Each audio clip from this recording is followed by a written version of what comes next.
Topic होगा Euler's theorem. Euler's 5 function के बाद अब टॉपिक हो गया यूलर्स थ्योरम। अब देखते हैं यूलर्स थ्योरम क्या होता है। ठीक है, सब पढ़े भी हैं आप। लिखिए इसमें स्टेटमेंट इसका। देखिए, if small n is a positive integer, if small n is a positive integer, if small n is a positive integer and a is an integer, small n, and a is an integer such that a is an integer such that gcd a comma n is equal to 1, such that gcd a comma n is equal to 1, gcd a comma n is equal to 1, then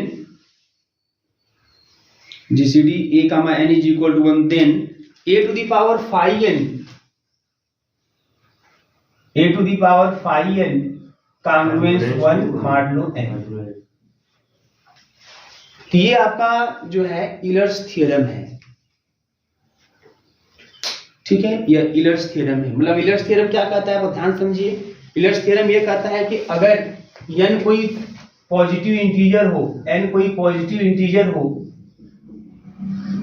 हो और a कोई integer हो, any integer, a कोई integer हो और साथ ही साथ a और n का जीसीडी कितना आए, 1 आए, मतलब a और n क्या हो, आपस में रिलेटिवली प्राइम हो। तो ऐसे केस में ये आपको कॉन्ग्रुएंसी का जो कंडीशन है जो है ना, आप ये होल्ड करेगा, ये होल्ड करेगा। a to the power phi n congruence 1 modulo n। तो सबसे पहले हम इसको बाय एग्जांपल देखते हैं कि क्या वास्तव में स्टेटमेंट क्या कहता है, क्या ये कैसे सही है कैसे नहीं सही है ना। आइए इसको देखते हैं। तो समझ लीजिए यानी इस पॉजिटिव इंटीजर, कोई पॉजिटिव इंटीजर ले लो आप लोग, कोई ले लीजिए। क्या लोगे बताओ? अरे कोई भी ले लीजिए भी आप लोग, आप लोग अपने से बोले। n इक्वल टू मान लीजिए 5 ले लिया और a इक्वल टू कोई इंटीजर बताइए, 2 ले लें, चलो 2 ले लिया, a इक्वल टू 2 ले लिया गया। अब देखो यहाँ पे 5 और 2 का जो जीसीडी होगा 1 आएगा, ये सही हो गया। तो नियम के according a to the power मतलब a मतलब 2 के पावर phi n, तो पहले phi कितना होगा, 4 आएगा, ये पता ही आपको। अगर p जो n है, n की वैल्यू अगर p हो मतलब प्राइम नंबर हो तो phi p की वैल्यू p माइनस 1 के बराबर आती है। ठीक है ना, ये सब मैं बताया। तो 2 के पावर है ना phi n मतलब 2 के पावर 4 कॉन्ग्रुएंस 1 अब मॉडुलो 5। तो यह होगा कि नहीं होगा? हाँ होगा भाई, चेक करके देख सकते हो। 2 पावर 4 मतलब 16 में से 1 घटाएंगे 15 में 5 डिवाइड करेगा, सही बात है। ऐसे कोई भी आप लेके देख सकते हैं, यानी इक्वल टू कोई भी पॉजिटिव इंटीजर ले लीजिए, है ना, a इक्वल टू भी कोई इंटीजर ले लीजिए, लेकिन ऐसा लीजिएगा ताकि दोनों का जीसीडी कितना है, 1 आए। तो ऐसे केस में कंफर्म ये कंडीशन आपको होल्ड होता हुआ दिखाई देगा। बात समझ में आ रही है ना? तो ये इस तरीके से है।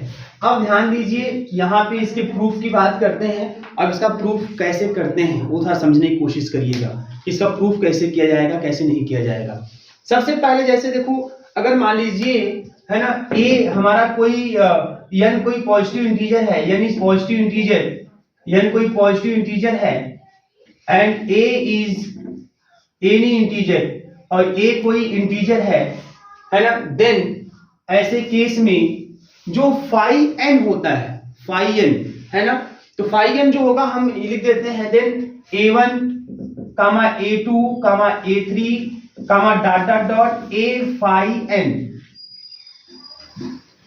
है ना। अब a क्या है इसको थोड़ा समझने की कोशिश करिएगा। a मतलब है क्या, इसका मतलब ऐसे देखो यहाँ पे ये 5 यानी इक्वल टू 5 लिया ना आपने, तो जो 5 की वैल्यू कितनी आएगी 4। तो जो 4 वैल्यू मतलब 4 ऐसे नंबर होंगे जो 5 से लेस होंगे और 5 पे रिलेटिवली प्राइम होंगे। यही होता है phi n की मतलब, phi n का मतलब यही होता है। phi n का मतलब है ना वे सभी इंटीजर नंबर ऑफ इंटीजर्स है ना which are relatively prime to n and less than n। भाई phi n का मतलब यही होता है ना number of positive integer which are relatively prime to n and less than n, जो n से छोटे हो और n क्या रिलेटिवली प्राइम है। इस तरीके से phi n इक्वल टू अगर 5 है तो 5 की वैल्यू 4 आ गई, तो 4 आ गई इसका मतलब 4 ऐसे पॉजिटिव इंटीजर होंगे जो 5 से छोटे होंगे और 5 के रिलेटिवली प्राइम हो। कौन होंगे? वो 1 होगा, वो 2 होगा, वो 3 होगा, वो 4 होगा। क्लियर है ना? तो इसी को मैं नाम दे रहा हूं a1 पहला। इसको नाम दे रहा हूं A2, इसको नाम दे रहा हूं A3 और इसको नाम दे रहा हूं A5N, मतलब 5 मतलब 4, अरे 5 मतलब 4 है ना, तो मतलब इसको A4 की जगह मैं क्या बोल रहा हूं, A5N बोल रहा हूं। बात समझ में आ रही है कि नहीं आ रही है, ये चीज क्लियर है। अच्छा अब देखो ये सभी आपस में भी क्या होंगे, रिलेटिवली प्राइम होंगे। देखो ध्यान से, मैं एग्जांपल के साथ लेके चल रहा हूं। जैसे 1 2 3 4 जो है ये आया हुआ है, ये सभी आपस में, किसी दो को ले लो, आपस में क्या है, रिलेटिवली प्राइम है। तो अगर ये सभी आपस में रिलेटिवली प्राइम है तो एक लेमा है, वो लेमा कहता है कि अगर ऐसी बात है कि भाई ये सभी रिलेटिवली प्राइम है आपस में, तो जो A इंटू A1 होगा, A इंटू A2 होगा, A इंटू A3 होगा, डॉट डॉट डॉट जो A इंटू फाइव होगा, sorry A into A five जो होगा, ठीक है, A आर कांग्रुएंट होंगे, सब कांग्रुएंट होंगे, congruent to A1 comma A2 comma A3 comma dot dot dot A5N। एक लेमा है जो कहता है कि अगर मान लीजिए ऐसी बात है तो अगर A से गुणा कर देंगे तो ये जो आएंगे सब, जैसे A1 किसके कांग्रुएंस में दिखाई देगा, A1 की, A2 किसके कांग्रुएंस में दिखाई देगा, A2 की, A3 किसके कांग्रुएंस में दिखाई देगा, A3 की, A5N किसके कांग्रुएंस में दिखाई देगा, A5N की। अब ये मतलब क्या, मतलब को ऐसे कुछ हो जाएगा A1, अच्छा एक चीज मैं आपको बता दूं, इसको आप ऐसे ना बोल के ऐसे बोलिए कांग्रुएंस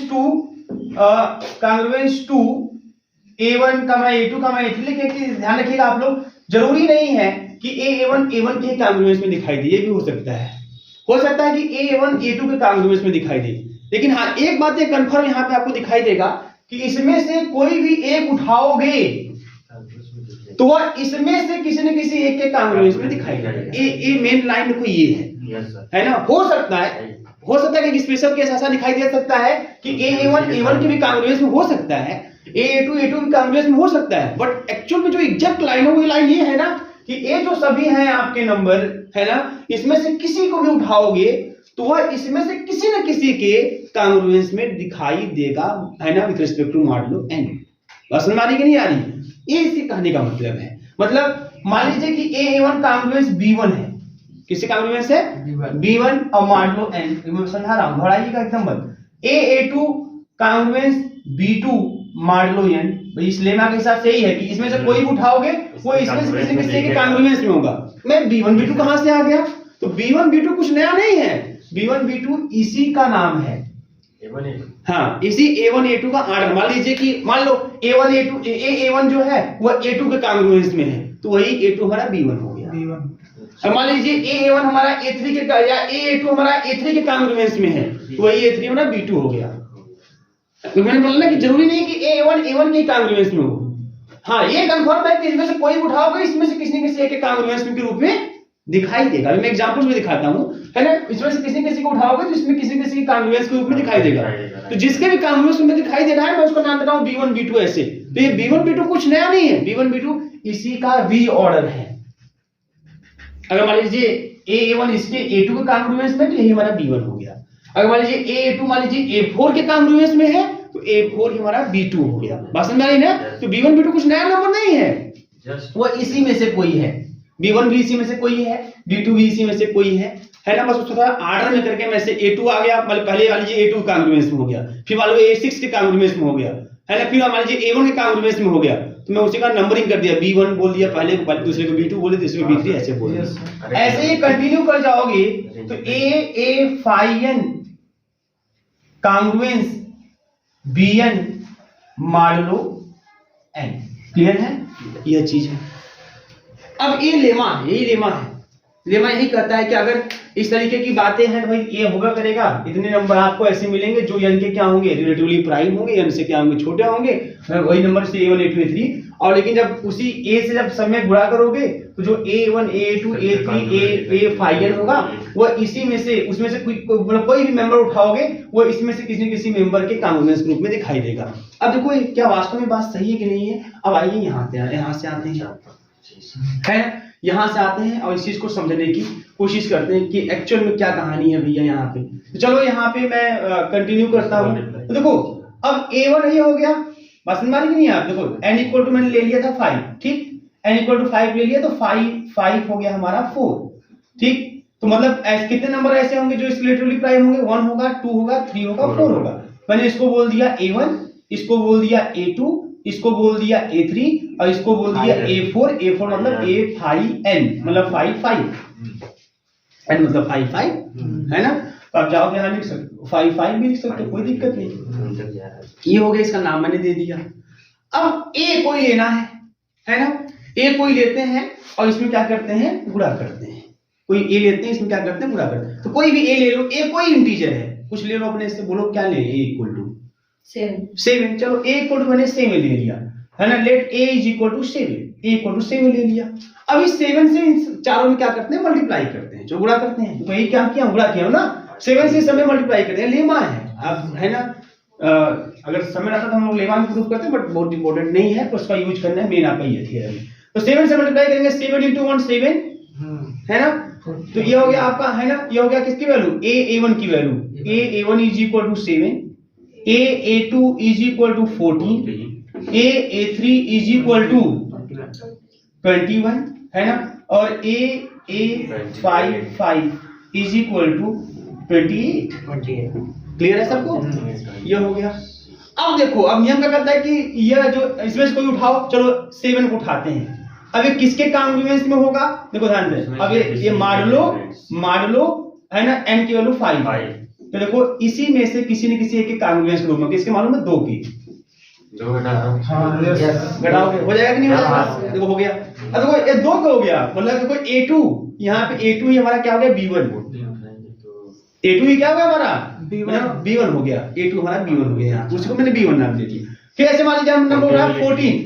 अब 14 है ना। अब किसके? मान लो 5, इसी में से कोई एक 4, 14 में से 4 जाएगा 10 को 5 जाएगा।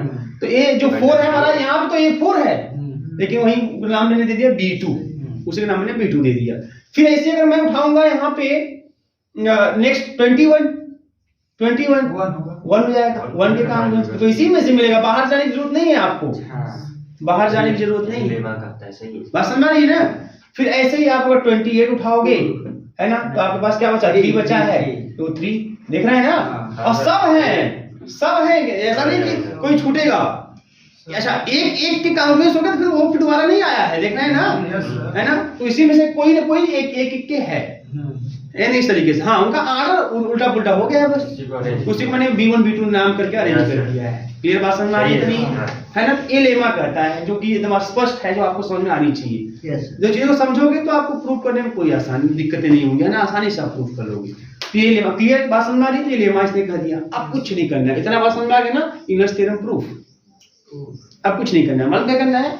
जब ये इसके कॉन्ग्रुएंस से इसके कॉन्ग्रुएंस से इसके कॉन्ग्रुएंस, तो गुणा कर दीजिए दोनों साइड का आपस में, गुणा कर दीजिए बस में ना, दोनों साइड का आपस में गुणा कर दीजिए। गुणा कर सकते हैं, आपने पढ़ा हुआ है कि अगर A कॉन्ग्रुएंस B मान लो n है, A कॉन्ग्रुएंस B मान लो n है, C कॉन्ग्रुएंस D मान लो n है, तो ऐसे केस में गुणा कर दीजिए। A into C congruence B into D मान लो n भी होगा। ये आपने कॉन्ग्रुएंसी का है ना प्रॉपर्टी पढ़ा हुआ है, प्रूफ भी किया हुआ है, यहाँ तक क्या प्रूफ भी किया।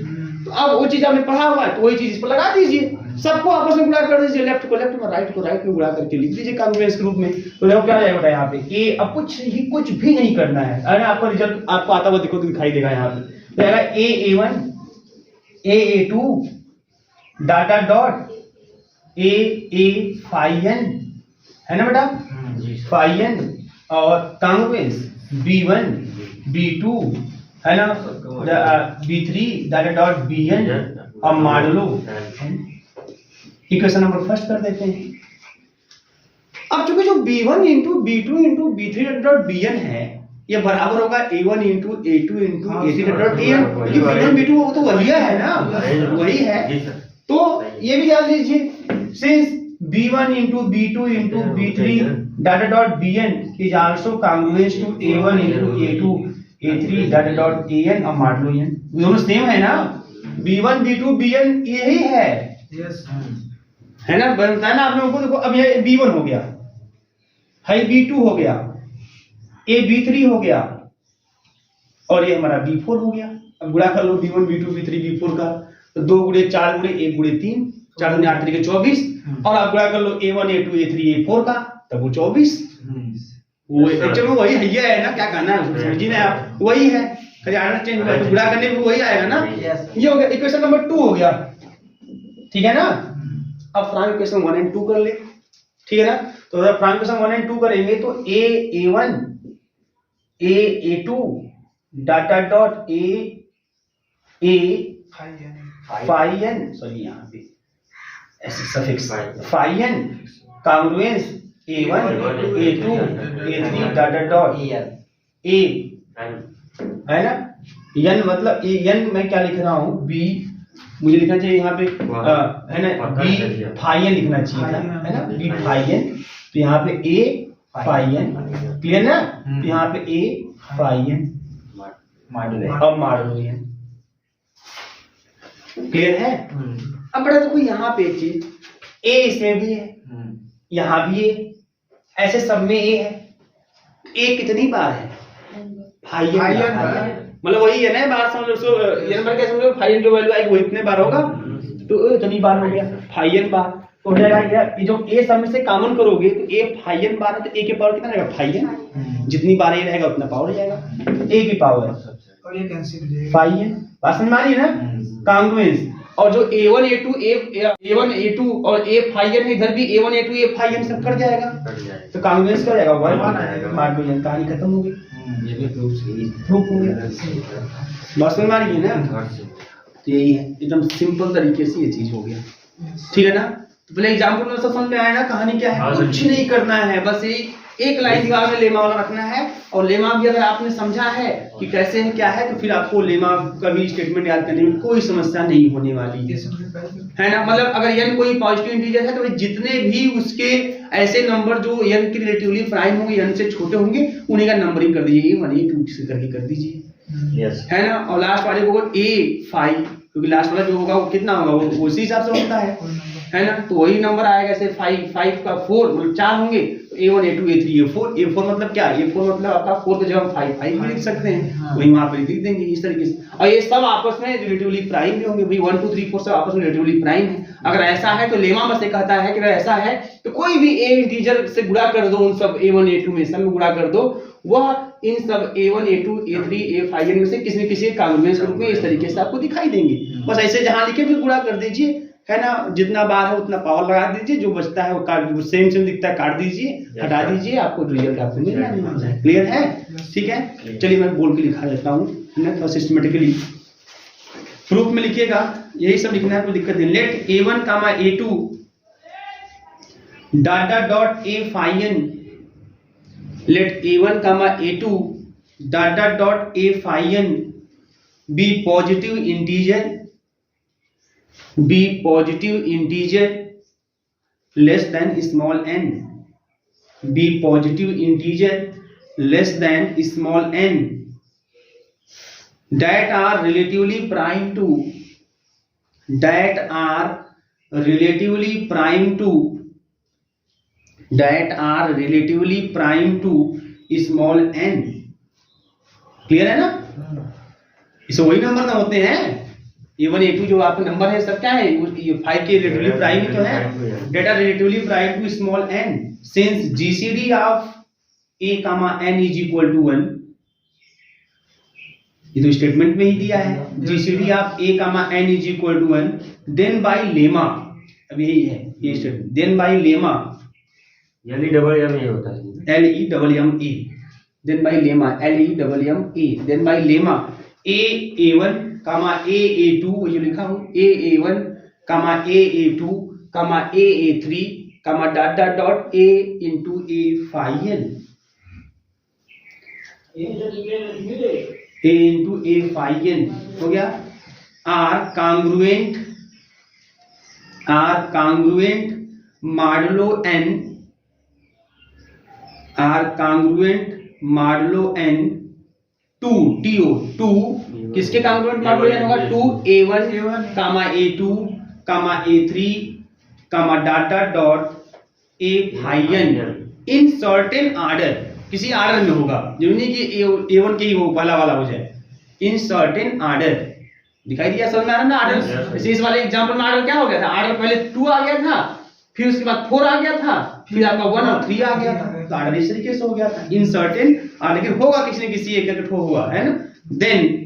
देन अब ये लाइन लिख दीजिए, then A1 congruence B1 modulo n, A2 congruence B2 modulo n, A3 congruence B3 modulo n, data dot A phi n, A into A phi n congruence Bn है ना mod लो n, Bn की जगह B phi n कर दिया है ना, B phi n modulo n, ये मतलब वही phi n यहाँ पे, B phi n यहाँ पे, B phi n modulo n।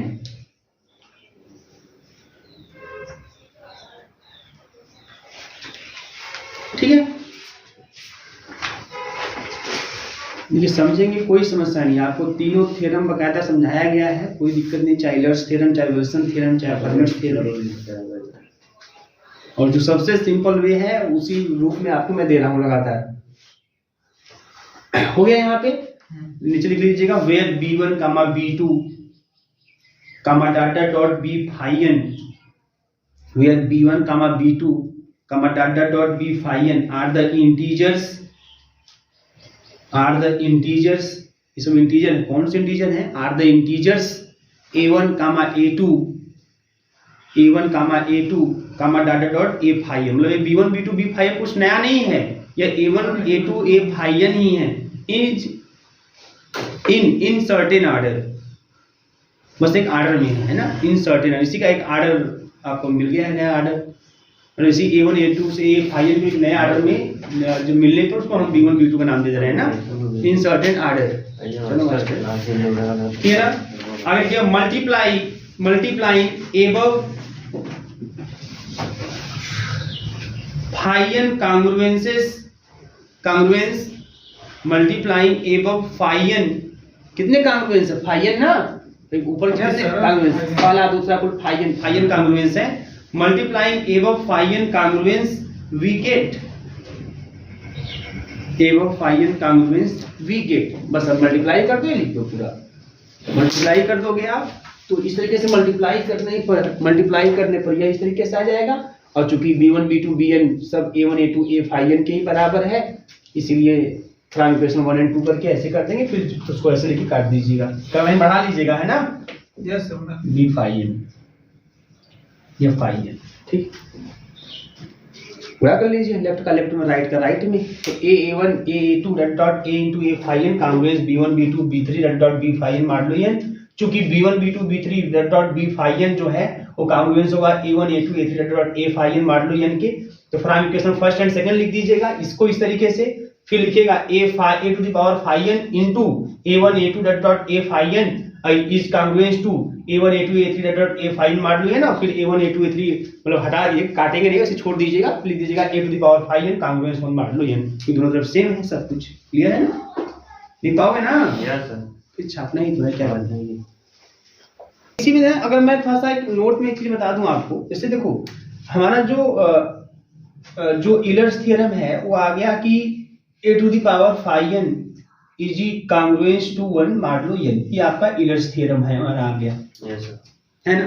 अगर मान लीजिए n is equal to p हो जाए, जो n है यानी इस पॉजिटिव इंटीजर है, अगर वही p हो जाए, n इक्वल टू क्या हो जाए, p, मतलब जहां n है वहां मैं बोलूं p जब पॉजिटिव इंटीजर है ना, प्राइम, और p प्राइम हो, n इक्वल टू p हो जाए, अगर n इक्वल टू p होता है तो phi n की वैल्यू किसके बराबर आती है, p माइनस 1 के बराबर आती है, ये वही बताया था, यूलर्स phi फंक्शन का पहला ही स्टेटमेंट प्रॉपर्टी है कि अगर p is prime then phi p is equal to p minus 1, है ना, इस तरह से p माइनस 1। अब देन जब ऐसा है तो यही रख दो, देखो, तो अगर n इक्वल टू p होगा ये रख दो A to the power phi p congruence, है ना भाई, बस में phi p नहीं भाई, यहाँ पे phi n है ना, phi n n के जब p बोल रहा हूँ ना, ठीक, कोई दिक्कत नहीं, phi p है, n के जब p हो गया कांग्रुएंस 1 मान लो n हो गया यहाँ पे, और phi p is equal to मतलब p माइनस 1 और कांग्रुएंस 1 मान लो n, ये कौन सा थ्योरम आता है, फर्मेट्स थ्योरम, ये आपका फर्मेट्स है ना, यूलर्स से फर्मेट्स आपका आता है। तो जो आपका यूलर्स थ्योरम है ना, आप चाहो तो फर्मेट्स थ्योरम प्रूव करना है तो आप यहाँ से भी आगे प्रूव कर सकते हो, समझ में आ रही है। और फॉर्मेट्स में भी मैंने आपको एकदम सिंपल बाइनोमियल एक्सपांशन वाला दिया है, वो भी सिंपल है, बट यहाँ से भी कर सकते हो, है ना। क्योंकि देखो इलर्स और फॉर्मेट्स में जैसे ही अंतर है, इलर्स में आपका n इज पॉजिटिव इंटीजर, अब फॉर्मेट्स में जब बात करेंगे तो n की जगह p हो जाता है, p जब प्राइम इंटीजर, बस प्राइम पॉजिटिव इंटीजर हो जाता है, इतना ही बात आती है। और तब ऐसे केस में तब यह मिल जाएगा, कंफर्म है इस तरीके से। तो आप वहां से भी कर सकते हैं, और वो भी थ्योरम आसानी था, कोई एग्जाम में ऐसे ही बस डायरेक्ट लिख देंगे नहीं, अब प्रूफ आएगा तो फिर नहीं यहाँ से लिख दोगे, ये सब ऐसे नहीं करेंगे, ठीक है, बात समझ आ रही है। तो इस तरीके से आप इस पर बेस्ड क्वेश्चंस को करेंगे, कोई समस्या नहीं होगी आपको, आसानी से आप चीजों को कर सकते हैं, कोई नई बात नहीं है, ठीक है। चलिए आगे कंटिन्यू करते हैं।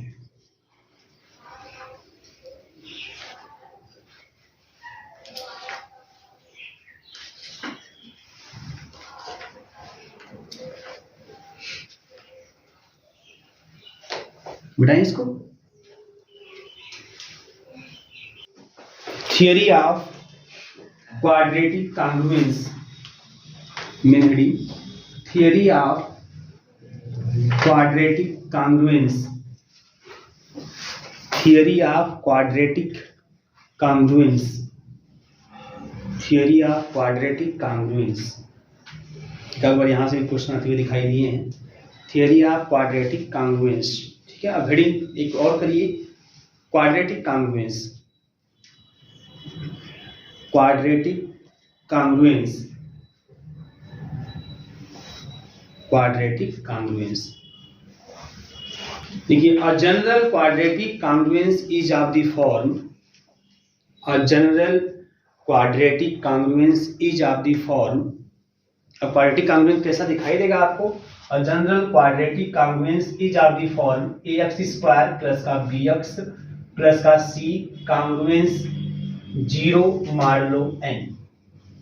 इस रूप का आपको जनरल क्वाड्रेटिक कांग्रुएंस यहाँ पे दिखाई देगा। इक्वेशन नंबर फर्स्ट, ठीक है, इक्वेशन नंबर फर्स्ट, वेयर, और जैसे हमने क्वाड्रेटिक इक्वेशन पढ़ा हुआ है ना कि a नॉट इक्वल टू 0, यहाँ पे होगा where a is not congruence to 0 मार लो n। जो a होगा वह 0, मतलब कि a जब n से पूर्णतः डिवाइड नहीं होगा, यहाँ पे रिमाइंडर यहाँ पे 0 नहीं मिलने वाला जब ये डिवाइड करेगा। जैसे वहां उसमें क्वाड्रेटिक के लिए क्या जरूरी है कि x स्क्वायर का कोएफिशिएंट 0 नहीं होना चाहिए, ये तो क्वाड्रेटिक कहाँ रह जाएगा, वो आवश्यक प्रतिबंध है, नेसेसरी कंडीशन है। उसी प्रकार से क्वाड्रेटिक कांग्रुएंस इस फॉर्म का होता है, और इसमें यहाँ भी जो a है is not congruence to 0 modulo n होना चाहिए। बस समझ आ रही है। आगे लिखिएगा, टू सॉल्व इक्वेशन फर्स्ट, ऐसे क्वाड्रेटिक कांग्रुएंस को जो इस रूप में दिखाई देगा कैसे सॉल्व करेंगे। To solve equation first, to solve equation first, it is converted into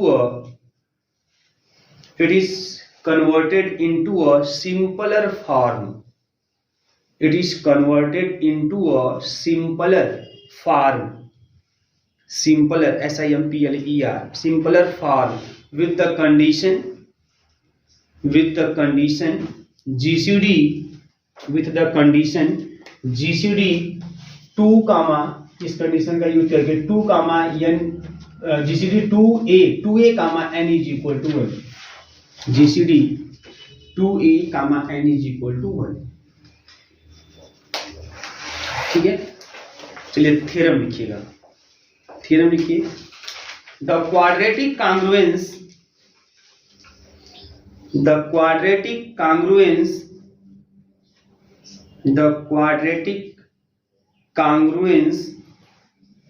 ax square plus bx plus c,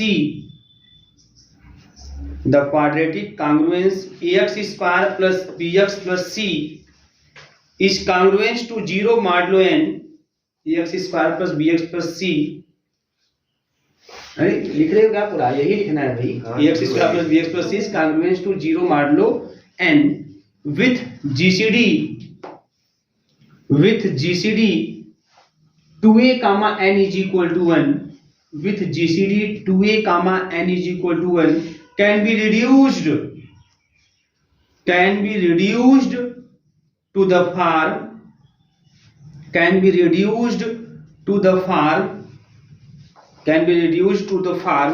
y square congruence d modulo n, can be reduced to the form y square congruence d modulo n, where y congruence 2ax plus का b modulo n plus b modulo n, ठीक है। आगे है and d is congruence to b square minus का 4ac modulo n, and d is congruence to b square minus का 4ac modulo n, ठीक है। ये चीज अब ध्यान दीजिए, यहाँ पे ये कर रहा है कि इस पर क्वेश्चन आपके एग्जाम में आए हुए हैं, ठीक है। आते हैं, ये आपका क्वाड्रेटिक कॉन्ग्रुएंस है, quadratic congruence ax square plus bx plus c congruence 0 modulo n with gcd 2a comma n is equal to 1, ये condition with condition this can be reduced into the form this, मतलब ये quadratic congruence इस form में reduce किया जा सकता है, y square congruence d modulo n इस फॉर्म में रिड्यूस किया जा सकता है, वेयर y किसके बराबर होगा 2ax प्लस b के बराबर होगा और d किसके बराबर होगा b स्क्वायर माइनस का 4, इसको डिस्क्रिमिनेंट आप बोलते हैं वहां पे, यहाँ भी डिस्क्रिमिनेंट होगा लेकिन है ना कॉन्ग्रुएंस के रूप में। तो here y is equal to y is congruence to 2x plus b modulo n and d is congruence to b square minus का 4ac मॉडुलो n। बात समझ आ रही है? अब देखिए कैसे इसका आप इस थ्योरम को प्रूव कैसे करेंगे, कैसे इसको जस्टिफाई करेंगे। ये बहुत ही सिंपल है, ऐसे दिया है क्या, सिंस ये हमारे पास क्वाड्रेटिक कॉन्ग्रुएंस है ax स्क्वायर प्लस का bx प्लस c कॉन्ग्रुएंस 0 और मॉडुलो n है, ये हमारे पास क्वाड्रेटिक कॉन्ग्रुएंस है। अगर दोनों साइड में 4a से मल्टीप्लाई कर दूं, 4a से दोनों साइड मल्टीप्लाई कर देता हूं, 4a से, चलो 4a से मल्टीप्लाई कर देता हूं दोनों साइड, तो 4a ax स्क्वायर प्लस का bx प्लस का c कॉन्ग्रुएंस 4a से इधर करेंगे 0 ही रहेगा और मॉडुलो n। बोलो क्लियर है? कोई समस्या नहीं है। अब जब 4a से गुणा करोगे आप, ध्यान देना, 4a से जब आप गुणा करोगे तो आपको मिल जाएगा 4a स्क्वायर x स्क्वायर, है ना, और प्लस का 4a bx और प्लस का 4ac कॉन्ग्रुएंस 0 और मॉडुलो n, ठीक है ना। देखो जो चीज आपको लाना है उसके हिसाब से अगर आप सेट करो तो बस आसानी से, देखो यहाँ पे अगर मैं इसको ऐसे कर दूं, इसको लिखूं 2ax और प्लस b का होल स्क्वायर कर दूं, 2ax प्लस b का होल स्क्वायर, तो इससे क्या मिलेगा 2ax का स्क्वायर करेंगे मतलब ये पहला वाला मिल जाएगा, b स्क्वायर इसमें नहीं है, कोई बात नहीं है, फिर मिलेगा कितना, फिर आपको मिल जाएगा 2 इंटू 2ax इंटू b मतलब 4abx मिल जाएगा। तो b स्क्वायर नहीं है तो माइनस का b स्क्वायर कर देते हैं, जो यहाँ b स्क्वायर आएगा उस माइनस b स्क्वायर करते हैं, खत्म कहानी। और आप 4a